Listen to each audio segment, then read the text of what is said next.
Hi, this is Sergeant Betsy Brantner Smith with the National Police Association, and this is the National Police Association podcast.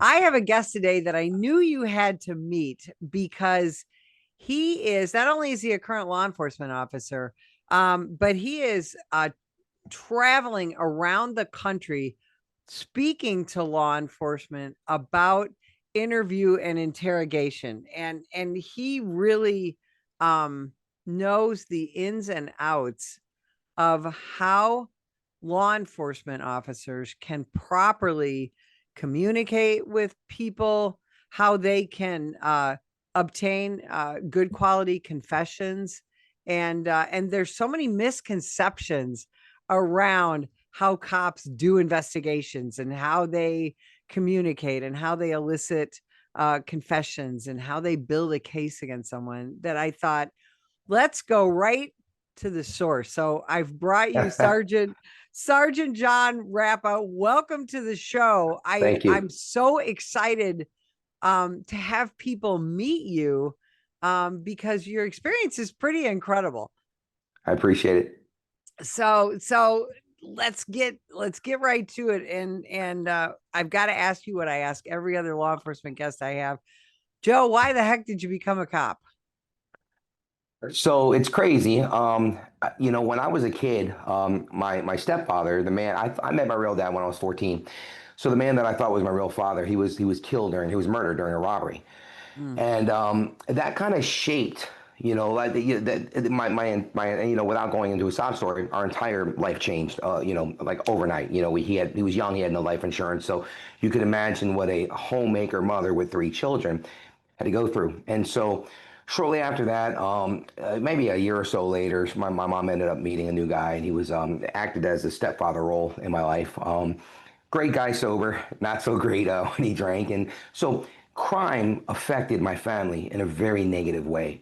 And so as I grew up, I knew at a young age, because of my interactions with law enforcement, most of it was very good, especially the detectives that worked my stepfather's case. And so most of my interactions with law enforcement, because of the way crime affected my family, was very positive. Now, there were some negative interactions there, but the majority of it was good. And I think I always had this thing in me where I wanted to help victims of crime because I knew what it was like. And I knew what it was like to have family members go through, being a victim of a crime. And so I always, one of my favorite lines from the movie, from the movies is from Tombstone, is "Justice is coming." And that's one of my favorite lines. And I've always felt that way. I always felt that I could do something for somebody that I couldn't do for myself. I was a kid. There was nothing. I couldn't solve a murder at 11 years old, right? I couldn't prevent certain things from going on in my household because I was just a kid. So as I got older, I said, I'm going to do something about it for people who can't do it for themselves, and was very passionate about it. And so I think, no, I know that's why I got into law enforcement.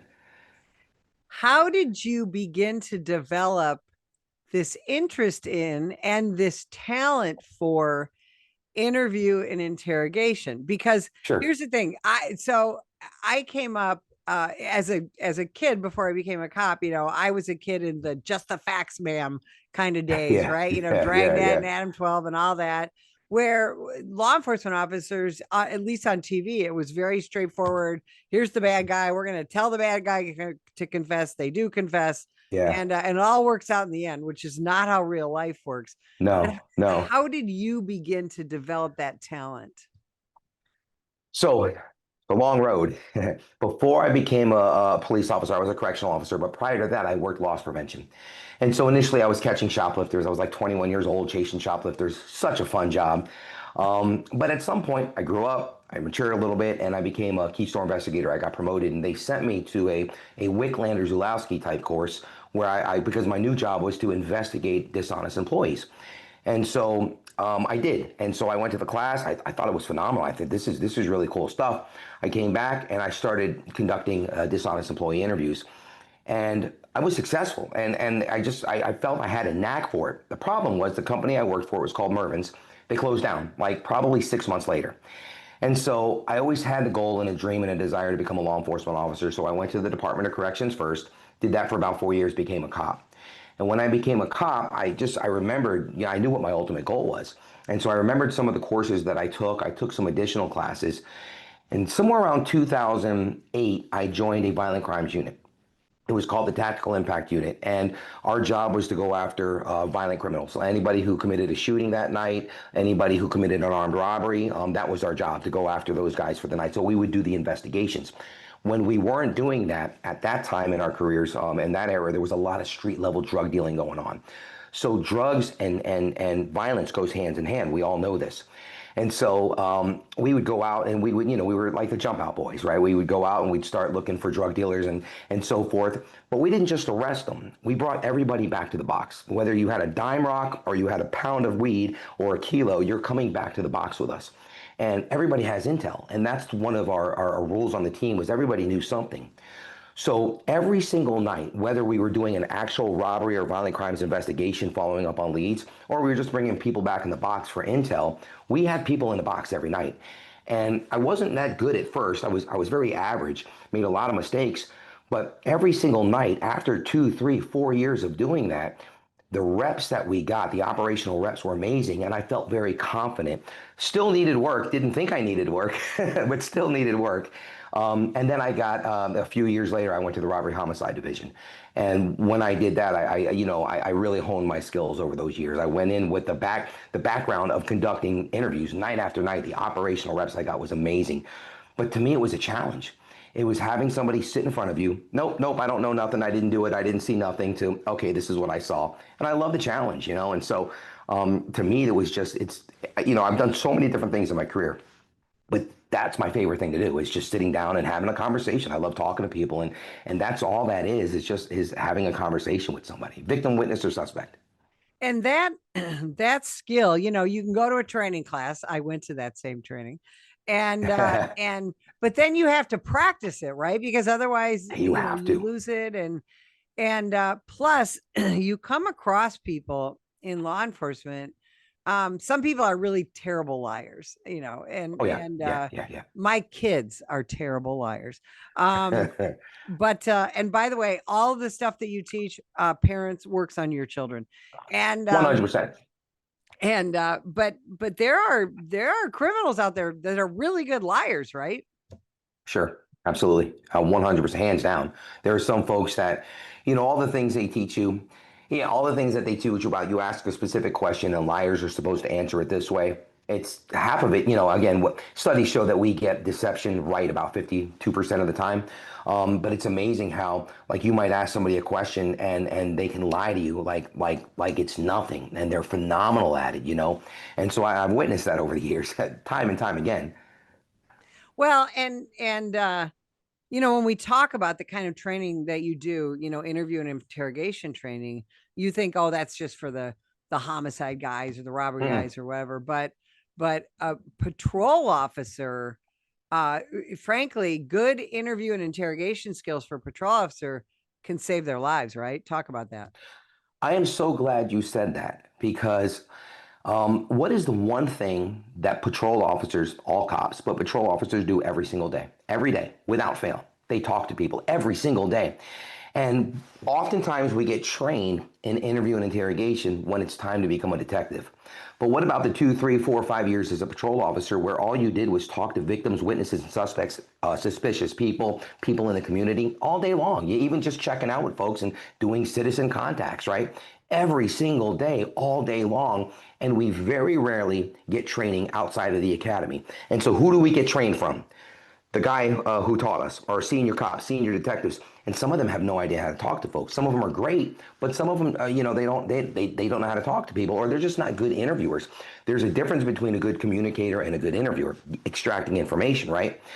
And so it's funny that you brought that up, because I was teaching interview and interrogation for several years, and I like to show my footage. I don't want to pull stuff off the internet. I want to show, hey, this is how you do it, and let me show you what it looks like. And this is me doing it. So I think there's some authenticity to it. And so one thing that I noticed was all of my footage was in the box, and I have a bunch of patrol guys coming to my class, and I'm just showing them in the box footage. So when I got promoted, my agency, you get promoted, they kick you back to the road. So when I first got promoted to corporal, I left CID and went to road patrol. we have body cams, and at that point we did. So I made it my mission to interview everybody, capture as much as I could. When the case closed, get public records requests, and then put a class together just for road patrol officers. So now I have been teaching that for about 2 years, interview and interrogation for road patrol. And starting July, we should have a new class called Mastering Interview and Interrogation for Road Patrol Officers. So I teach them all now. I teach detectives and I teach specifically Road Patrol, where we show body cam footage. We show them how to conduct a proper interview, how to talk to people, how to gather more information, encourage conversation. And then, of course, when it's time to get the truth, try to get the truth from somebody. I think that's so incredibly important because for a lot of agencies, because we think about big agencies, right? New York, Chicago, Sure. Orlando, LA, but most police departments are less than 20 cops, and Sure. and that patrol officer, might be the one cop that's even going to be involved in this case, or even in a larger agency, if that initial responding police officer can elicit all that information that the Right. detectives are later going to need, you're so far ahead of the game, right? Especially now when 9 out of every 10 police departments are so short staffed. Oh, so understaffed. Yeah. Yeah, you're 100% right. So, here's what I've learned. It's funny that you said that. Since I've been traveling, there are some agencies that are so small that they handle everything themselves, right? They are the detectives. They are, I taught an agency last week. There were 7. The chief was in my class. There were 6 other cops for the entire agency. So naturally, they are the detectives, right? So everything that I'm teaching them is very applicable to everything that they do. And so you'll get that. But sometimes very important for those guys because they are the patrol officers, they are the detectives. But even in the larger agencies, just kind of touching up on what you just said, there are some agencies that are so large, the patrol officer responds, takes a report, sends it, and CID looks at everything. But give them a present, give them a nice report wrapped up in a bow, give them some good interviews, some good interview footage that they could use to make their case better. Like you said, they're one step ahead of the game, and so that's I think why I'm so passionate about teaching what I teach, because it's something that we do every single day, and I just think we should get more training outside of the academy so that we do it the right way. Absolutely. And again, I think the public believes that, oh, cops come out of the academy pretty much having learned everything they're going to need for the next 20 or 30 years, right? As a Right. cop. And that the only things we really practice are firearms and defensive tactics and things like Yes. that. When in reality, um, skills like interview and interrogation and report writing as well, uh, how we present that information, are equally important skills that I think a lot of times we don't spend enough time on in our careers, improving. Am I wrong? Sure. No, you're absolutely correct. It's funny because you're right. They think that we go into the academy, we come out, and that's the end all be all, and it's not. And I'm just what you just said made me think. When I first became a detective, even after years of putting people in a box and having tons of interviews, interrogations under my belt, I still had so much more to learn. I was not where I needed to be, even though I was successful. And I've always said, I've always been successful at getting people to tell me the truth. But I was bad at getting information. I was horrible at obtaining information. And this is years into my career as an investigator and doing a little bit more research, kind of taking some more classes, watching some senior detectives, some good ones. And then, of course, realizing what my flaws are. I had, even after years of doing it, and even when I was first instructing many years ago, I realized I became a student of the game. I realized that my interviews lacked tremendously, and I needed to be better at extracting the information, not necessarily getting a confession, but really getting information to make my case stronger. And halfway into my entire career is when I finally figured that out. And now you go out and you travel around the country. You teach other Sure. police officers. Um, how did you make that leap? Because you're still on the job now, and but how did you make that leap? Because it's one thing to have a lot of knowledge and a lot of skill, but quite frankly, most people would rather, what's the old saying? Most people would rather die in a fire than get up in front of other people, especially their Yeah, peers, yeah, and yeah. teach, talk about that transition. So yeah, I've been very blessed. The owner of my company was my CID lieutenant, criminal investigations lieutenant, for criminal investigations. So he ran a robbery homicide division, and he was a robbery homicide detective prior to getting promoted to that. And so, good guy, got along with him very well. And he's the one who kind of brought me upstairs and said, "Hey, we'd like you to be part of the team." So I'm working investigations. I'm working, I'm conducting my interviews. I'm doing my robbery homicide investigations. And at one point, he comes to me and says, "Hey, I want to start a company, Advanced Police Concepts." He said, "I want to start a company. I'd like you to teach it for me." So we initially started teaching. I taught some report writing. I taught some death and injury classes. And I taught an interview and interrogation. And so it's funny because it started off very small. We did maybe 2 or 3 courses the first year, right towards the end of 2017. 2018, I maybe taught 5 or 6 classes, and then something happened. I switched solely to interview and interrogation because that was my passion. It's something that I always wanted to be good at when I was younger. When I was a younger cop, I remember watching a guy when I was on the DEA task force. This kid could talk to anybody, and you want to talk about consent to searches of grow houses, and people would they would tell him everything. And I just thought it was amazing. I said, how does he connect with people so much? So I wanted to be that he's who I kind of emulated myself after initially. And so that was my passion. So I decided I'm just going to stick with interview and interrogation. And then we go from, maybe, 6 or 7 classes a year. Then it got to 1 class a month. And then the following year, it would get to, okay, well, I'm still a working detective at the time. And then I transitioned to patrol, back to patrol when I got promoted. I can only teach a certain amount of classes. So we'll put some classes on hold for the following year. And then it got to the point where, all right, I'm doing 2 to 3 classes a month, and now I can't breathe.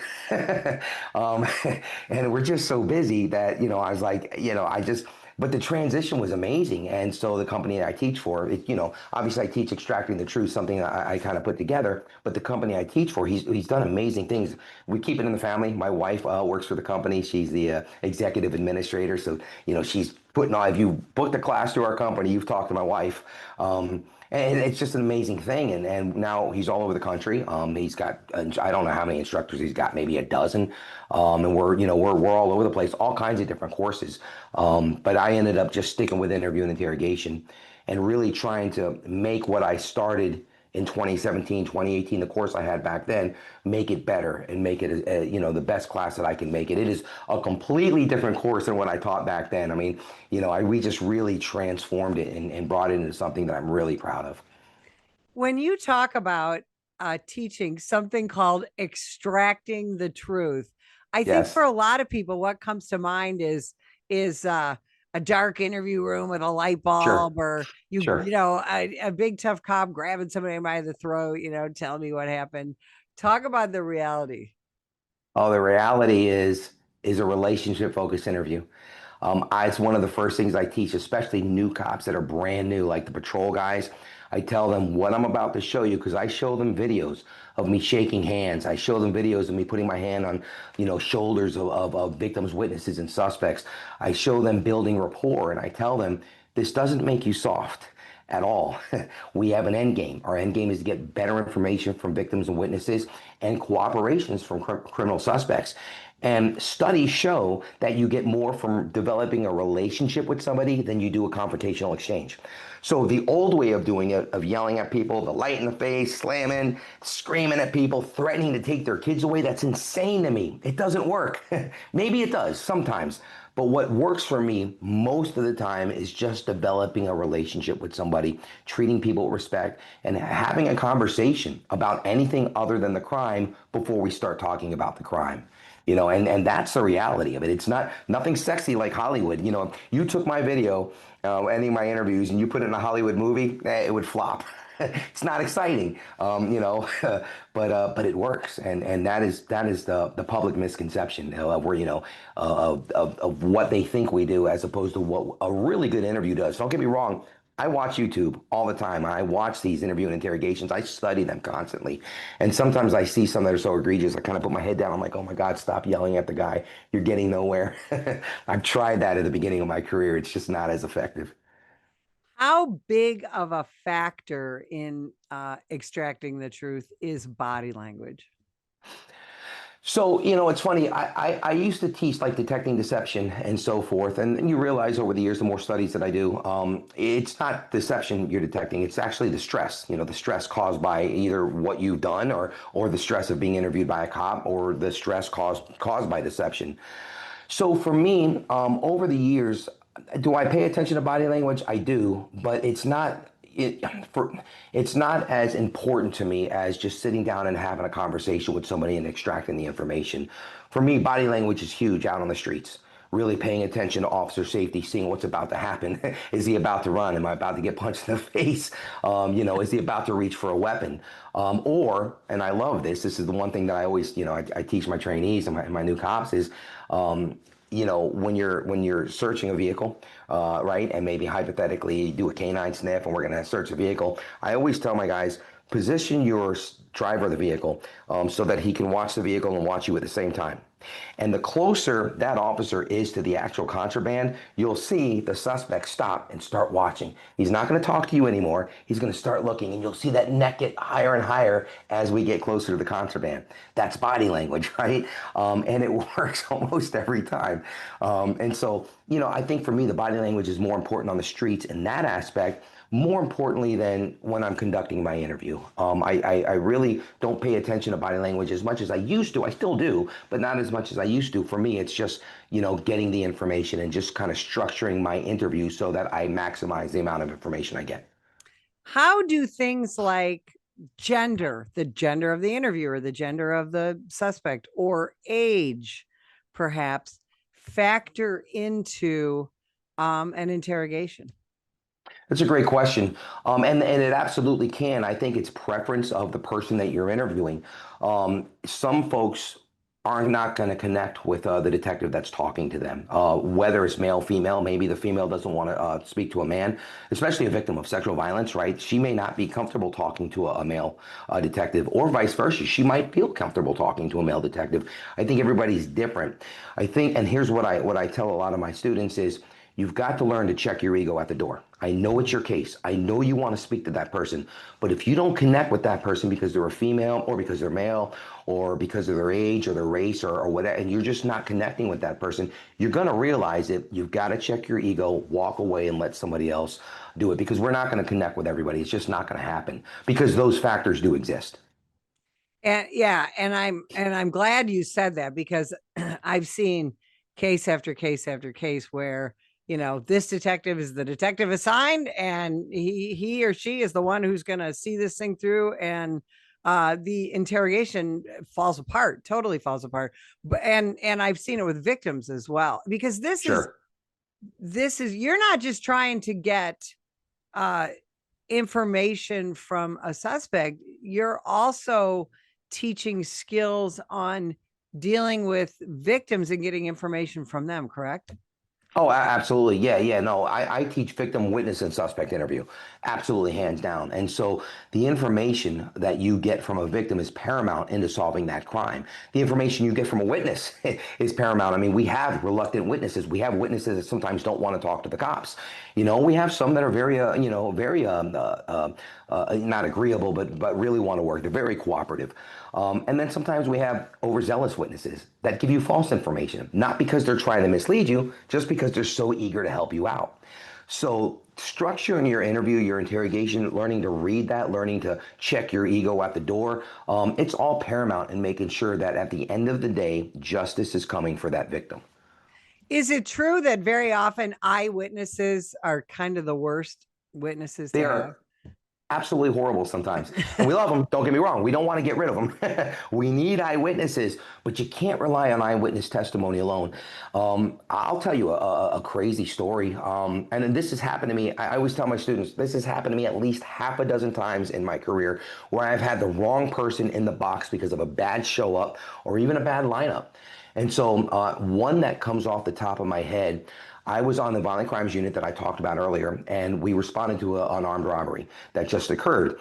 And so this guy gets robbed at gunpoint right around the corner from a convenience store, high crime area. To this day, it's one of our worst parts of the city, right? So it's always been high crime. And so we're talking to him. One of the patrol officers puts him in the vehicle. At the same time as we're conducting that investigation, A patrol officer stops somebody around the corner matching the description. You know what happens next. We do a show up. So they go, we do the show up, and sure enough, he says, that's him, 100%, that's him, that's the guy. That's our probable cause. So we bring him back to this. He matches the description, wearing the same type of clothing. And sometimes the clothing's a little off. We know that. But for all intents and purposes, this is our guy. And we got, 100%. So we bring him back to the station. Fortunately, my police station was not far from that area. So I'm in the box, I'm talking to him. And as I'm talking to him, he seems extremely believable. Some guys are great liars, so, we don't take that at face value. But he gives me his alibi. And I'm always going to check up on the alibi. That's one thing that I teach my guys. You check your alibi as soon as possible. You don't want an innocent person in the box. If he's innocent, we get rid of him. If he's guilty, you check that alibi, so you lock him down to the bad alibi. You do it as quick as possible. So he gives me his alibi. He says, I don't know what happened, man. He goes, I literally went to the store. I was getting ice cream because we were at home with my wife and daughter watching The Punisher. And all of a sudden, the cops come out and they take me into custody. And here I am. So I said, hold on. So I left him with another investigator. I got in my car. I literally drove down to his wife's house, knocked on the door. You never tell him what you know, right? You always play stupid because I want the narrative. So I said, hey, does so-and-so live here? She goes, yeah. I go, do you know where he's at? And he goes, no, he's supposed to be back. He went up to the store for ice cream. I go, what are you guys doing? She says, we're watching The Punisher. He literally left. And I said, oh my God. And so I go back, of course, we bring him back to the station. Thank you for your cooperation. It's the time that sometimes it is a good idea to talk to the cops. And then we go back and re-interview the victim. The victim says, well, it could have been him. I don't know, man. It was dark, maybe 50 to 60%. So it went from 100 to 50 to 60%, and you realize that sometimes witnesses are very, very bad. And it's not because they're trying to mislead you. It's they're so overzealous sometimes to get the right guy. And sometimes memory is flawed. One more story. I worked loss prevention. I got into a fight with a guy, bringing him back to this loss prevention office, trying. He got away from me, scratched me up. We were face-to-face fighting. I watched the surveillance footage I don't know how many times. Police officer comes in, a detective comes in a couple days later to show me a lineup. I couldn't pick him out. I was so embarrassed. I'm young. I said before I was a cop, and I was embarrassed. I said, I don't know. I think it's him. And in the back of my mind, I'm like, but I fought him. I saw him face to face. I've watched him on surveillance footage a dozen times. I prepared for this, and I couldn't pick out the right guy. And so memories are flawed, right? Where we see things differently. So eyewitness testimony is very important, but it can never be the end all be all. You have to have other things. Last question. Give me your Yes. thoughts on the use of the polygraph. Oh, I want to make some people mad here. I think it's a good tool. Do I think it's 100% accurate? No. I've had some bad experiences with putting suspects on the polygraph, chasing the wrong suspect for months because of a failed polygraph. And I myself, trying to get a job, I remember telling the truth. And I don't know if the investigator did it because he was trying to get me to tell a little bit more. I don't know. But I remember, being asked a question in the back of my mind. I'm like, no, that's completely false. I did not lie about that question. But I'm being pressed. And so I don't know, man. I'm not sold on it 100%. I think it's a good tool. It's funny, we talk about the wrong person being in the box sometimes from bad IDs. Another story I tell in my class a lot was a guy named Steven. Steven was falsely identified in a photo lineup. He looked just like the guy. Somebody thought it was him. I put him in a lineup. He circled him. We had him in the box. And man, this guy had sharp alibis. He was so honest with me. And I said, I don't think he shot this. I don't think he was a shooter. And so we put him on a polygraph test a couple days later, and he passed. And so I started looking into the right guy. Eventually, the right guy came, and all the evidence was overwhelming. We got the right guy. But that was the time where the polygraph works. So is it 100% flawed? No, I think it's a tool. I'm just something that I'm not a big fan of, if you will. I'm going to piss some people off. Well, and including some friends. I agree with you, right? Your language, it is a tool. It's a tool. Yeah. It is not the end all be all, but in infamous cases, in the media, people are always like, well, put them on the polygraph. And I share your assessment that it can be a good tool, but it will never be the end all be all. Sure. Yeah, absolutely. When it comes to extracting the truth, if you will. Yeah. I'll tell you, Sarge, I have about 1,000 more questions. I'm going to have you back at some point. But tell everybody where they can find you, your social media, your website, all that kind of stuff. Love to. So I teach with Advanced Police Concepts. We teach interview and interrogation. The course is Extracting the Truth. We have several different interview and interrogation courses, some designed for patrol, some for everybody. I have my own, so you can reach that at advancedpoliceconcepts.com. I have my own website that talks a little bit about my course. It's extractingthetruth.com. I have a book on Amazon called Extracting the Truth. You can find it there. And I also have various social media profiles. I have a YouTube channel called The Law Maniac, like the lawman, but EAC at the end. I have a TikTok channel where I put a lot of training videos out called The Law Maniac. You can find us on Facebook at Advanced Police Concepts. You can find us on Instagram at Advanced Police Concepts. And I think we've covered it. And LinkedIn, of course, Jon Rappa. I'm on LinkedIn. I'm very proactive on LinkedIn. I'll put a lot of training videos out there, and I love getting interactive with folks on LinkedIn. So it's Jon Rappa on LinkedIn. So I think I've covered most of them. Well, I'll tell you, I want everybody to seek you out, seek out one or more of your channels, seek out your book, seek out your training, because I think that I have a feeling you're going to be pretty legendary in the future. Your training is phenomenal, and so are your writing. I appreciate it. And I can't thank you enough for spending time with us today. And if you'd like to know more information about the National Police Association, you can visit us at nationalpolice.org. Every day, the brave men and women of law enforcement put their lives on the line to keep us safe. But they need our help to continue their mission. Activist politicians, progressive prosecutors, the ACLU, and the rest of the anti-police forces receive millions in donations from extremist pro-criminal elements like George Soros and woke corporations. The National Police Association is fighting them in courts around the country, including the United States Supreme Court, defending officers who are being attacked for doing their jobs. Additionally, the National Police Association works year-round to pass tough-on-crime legislation to put and keep criminals behind bars. Consider going to nationalpolice.org and donating to keep us in the fight. Together we can win. That is nationalpolice.org.